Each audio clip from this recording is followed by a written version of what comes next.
Amados irmãos, a graça e a paz mais uma vez sobre você e toda a sua casa. Eu estou aqui com a palavra de Deus em Romanos, no capítulo 12, texto que nós conhecemos bem, os versículos 1 e 2. Carta de Paulo aos Romanos, capítulo 12, versículos 1 e 2. Vamos falar com Deus. Pai de amor, neste momento, quando estamos diante da Tua palavra, mais uma vez, ó Deus, estamos nos colocando na dependência da ação do Teu Espírito Santo. Rogamos que o Senhor esteja iluminando o nosso entendimento, que todos possam aprender de Ti neste momento. Oramos em nome de Jesus. Amém. Romanos 12, 1 e 2. Rogo-vos, pois, irmãos, pelas misericórdias de Deus, que apresenteis o vosso corpo por sacrifício vivo, santo e agradável a Deus, que é o vosso culto racional. E não vos conformeis com este século, mas transformai-vos pela renovação da vossa mente, para que experimenteis qual seja a boa, agradável e perfeita vontade de Deus. Palavra do Senhor.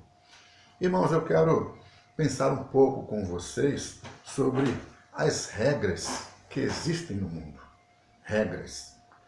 A gente tem tanta regra, né? Tanta coisa que a gente tem que fazer. Eu queria que a gente pensasse um pouco, né? Num mundo sem regras. Isso soa, né, agradável.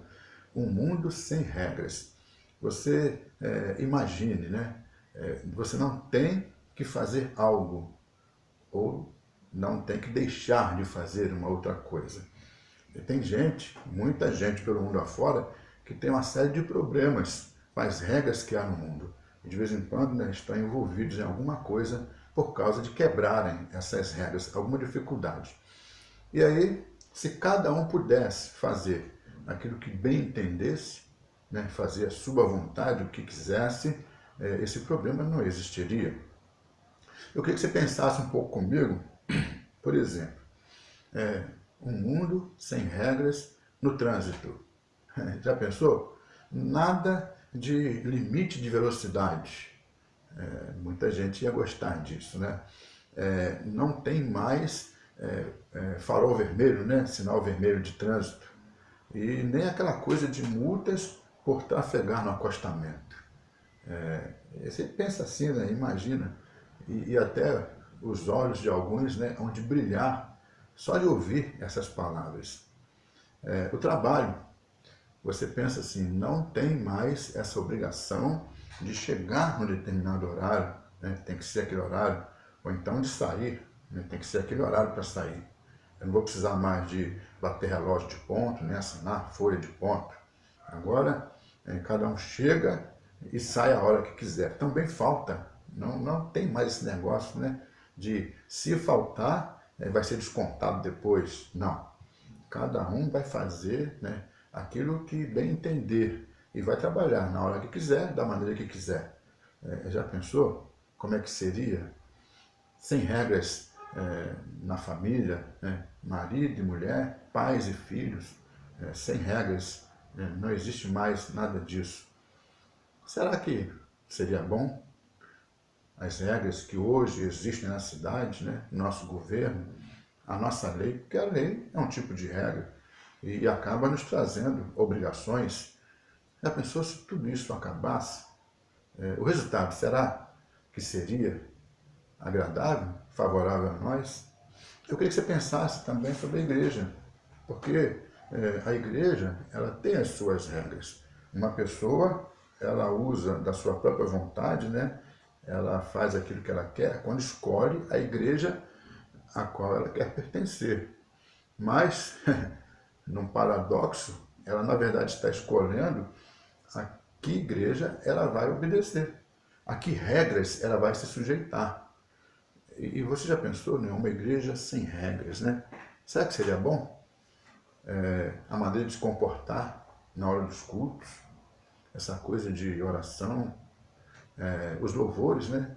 Tipo de música, a leitura da Bíblia também, o ensinamento daquilo que vem de Deus, e a gente não tivesse que se sujeitar a nada disso, a gente usasse tudo isso, e realizasse a obra de Deus na igreja conforme cada um quisesse, né? Conforme a vontade e o entendimento livre de cada pessoa.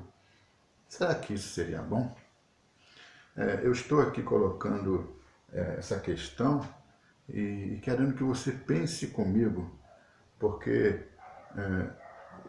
a gente vai pensando nessas coisas das regras aqui no mundo, né, na igreja, e acaba se achegando diante de Deus. Porque as regras que a gente tem no mundo, as regras que a gente tem na igreja, a gente acredita que estão todas sujeitas a Deus. Nada acontece, o crente pensa assim, né? Se não for dentro do propósito divino. E a Bíblia? O que a Bíblia é para nós, senão um livro de regras? Porque a Bíblia, a gente acredita que é a palavra de Deus. E a palavra de Deus nos diz coisas que a gente deve fazer e coisas que a gente não deve fazer. E como é que é isso, né? A gente se deparar com essa situação de fazer ou não fazer, né? Diante da vontade de Deus, a gente se sujeitar ou a gente continuar fazendo prevalecer aquilo que a gente bem entende, aquilo que a gente quer. Eu estou aqui com Gálatas capítulo 6. Queria que você acompanhasse aí, ouvisse essa leitura com atenção. Gálatas 6, os versículos 7 e 8. Diz a palavra de Deus assim, Paulo escrevendo aos Gálatas fala assim, não vos enganeis, de Deus não se zomba, pois aquilo que o homem semear, isso também ceifará. Porque o que semeia para a sua própria carne, da carne colherá corrupção, mas o que semeia para o Espírito, do Espírito colherá a vida eterna. A semeadura aqui, certamente, né, é aquilo que você faz da sua vida, seu modo de falar, né, a vida que você leva. E aí, a questão da semeadura é porque isso vai trazer um resultado. E pode ser um resultado da carne, mas pode ser um resultado do Espírito. E como é que é isso, o resultado da carne e do Espírito?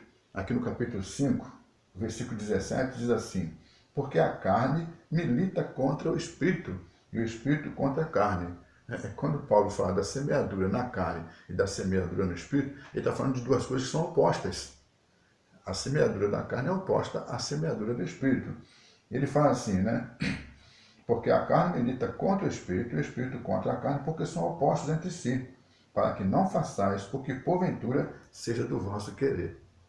Quando o Espírito age na vida de uma pessoa e ela resolve agir pelo Espírito, ela vai estar abrindo mão do seu querer e vai estar fazendo aquilo que é da vontade de Deus. Como assim? Aqui em Filipenses, nós vamos em Filipenses, no capítulo 2, diz assim os versículos 13 e 14. Porque Deus é quem efetua em vós tanto o querer como o realizar, segundo a sua boa vontade.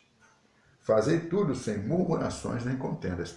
Ou seja, a partir do momento que você deseja viver uma vida segundo o Espírito, você vai viver uma vida segundo a vontade de Deus. Porque aquilo que você quiser fazer não vai ser mais algo que surgiu de você mesmo. Na verdade, surgiu do próprio Deus, porque Ele que vai colocar no seu coração esse querer. E aí você vai realizar aquilo que você está querendo. Mas o que você realizar vai ser algo que vem de Deus, porque o teu querer vai ser algo que vem de Deus. É interessante essa questão. Eu vou lá em Romanos, no capítulo 5, o versículo 19. Aqui o apóstolo Paulo ele está falando sobre Cristo, né, e Adão. Ele está dizendo que através de Adão, né, a partir do versículo 12, entrou o pecado no mundo. Né? Como o pecado, a morte passou a todos os homens porque todos pecaram. Mas qual foi o pecado de Adão? Aí, no versículo 19, diz assim, porque como pela desobediência de um só homem, muitos se tornaram pecadores, assim também por meio da obediência de um só, muitos se tornarão juntos. O pecado de Adão foi a desobediência. Na verdade, o que Adão estava fazendo era rompendo com Deus. Naquele momento que ele deixou de fazer aquilo que Deus tinha lhe mandado fazer, ou seja, deixou de fazer a vontade de Deus para fazer a sua própria vontade, o seu próprio querer. Quando Adão fez isso, ele estava fazendo algo, que certamente trouxe um deleite para o seu corpo, um deleite pessoal para ele, mas trouxe o problema do pecado. Aquele momento, a regra, que ele estava quebrando, e ele não aceitou viver com aquela regra, acabou trazendo um problema na vida dele. E não só na vida dele, porque essa coisa de quebrar as regras acabou sobrando para a sua geração, porque o ser humano ele foi gerado com essa intenção de fazer aquilo que fosse da sua própria vontade, realizar aquilo que fosse o seu próprio querer, fazer da sua vida o que ele bem entendesse. E a gente vê que a situação do ser humano foi piorando cada vez mais. Houve um tempo que Deus destruiu todo mundo, deixou só uma família na terra. Houve um tempo que Deus formou um povo, tirando do meio daquilo tudo. Ele não destruiu, mas ele separou um povo para dar essa santidade a esse povo e deu a esse povo as regras. E mesmo dentro desse povo, muitas vezes, Deus acabou se desgostando, porque o próprio povo não andava segundo aquilo que Deus tinha estabelecido. Então, essa coisa de não cumprir as regras, de querer viver sem regras, ela acaba trazendo problemas. A gente, quando pensa num trânsito sem regras, já pensou? O caos que seria? A gente pensa, eu coloquei aqui, o trabalho sem regras.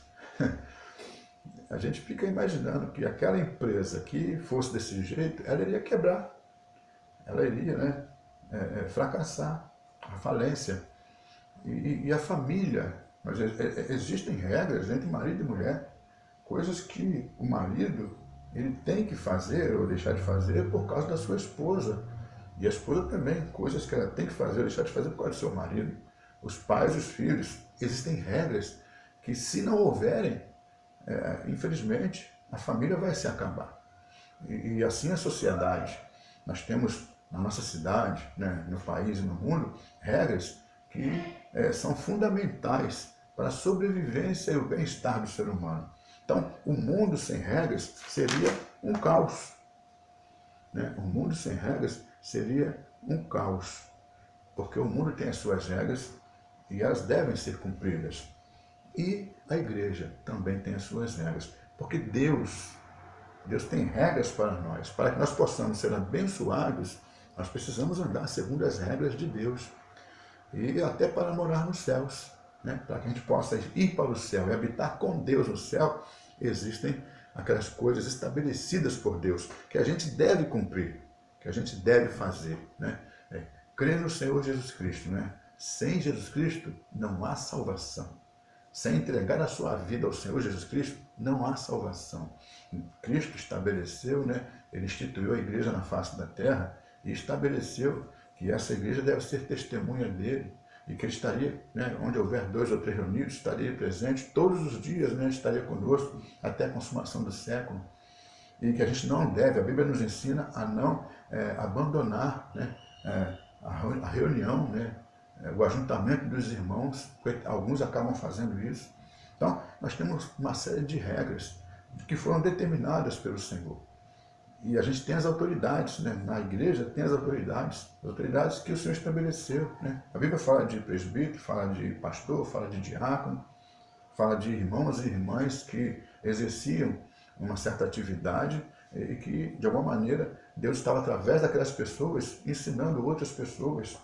Então, existem essas coisas determinadas por Deus, que são estabelecidas por Ele. E eu e você precisamos pensar a respeito, porque ou a gente vai quebrar as regras e viver segundo a nossa vontade, e a gente vai ter que arcar com a consequência, porque aquele que o homem semear ele vai colher, ou a gente vai abrir mão das nossas vontades e viver segundo a vontade de Deus. Aí eu volto para o Romanos, no capítulo 12, que a gente leu aqui.